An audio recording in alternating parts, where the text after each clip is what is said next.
very, very important. I can, just start off with our first experience when we wanted to intentionally bring in a lot more people with disabilities. So the first time, I think, while we have been doing a lot of disability inclusion in the past, when we did our first focused event several years ago from now, I remember the first time we brought in around 100 candidates with disabilities, and 40-50 of them got interviewed.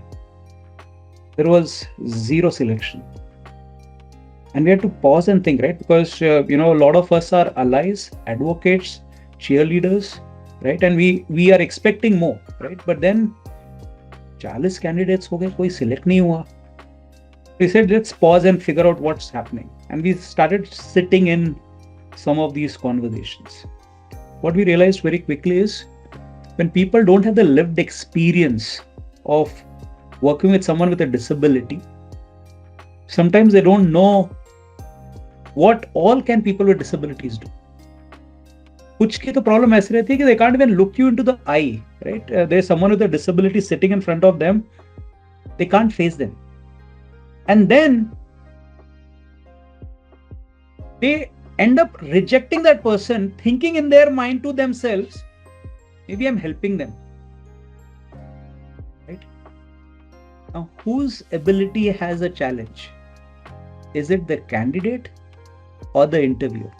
Right? So one of the things that we did initially was we realized a couple of things, right, through this journey.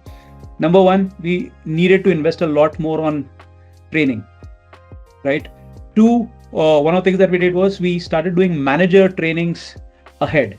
When you're doing hiring, it's not just about ensuring that, your platforms, onboarding platforms and all are inclusive, because today everyone does that. But it is also about ensuring that, right, everyone from the person on the security guards, right, on the gate to the reception also understand about inclusion, right? A lot of organizations just run training programs, but they run training programs for, the managers. If you, do only things for the managers, how will the candidates reach the managers? You have to train everyone in the hiring pipeline. It's not just about hiring everyone in the recruiting pipeline. After you onboard the person, you also need to ensure that the team that they become a part of are going to be supportive, right? So you need to ensure that there is a lot of training done for all employees. In fact, now we have training modules every year that every employee across Microsoft needs to take, which is on accessibility 101, which everyone has to take.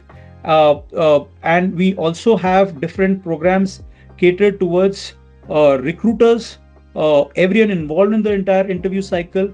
We also have to invest in etiquettes for disability inclusion, right? Because a lot of people don't know, right? It's when you don't know, and how do you ensure that you're able to bridge that?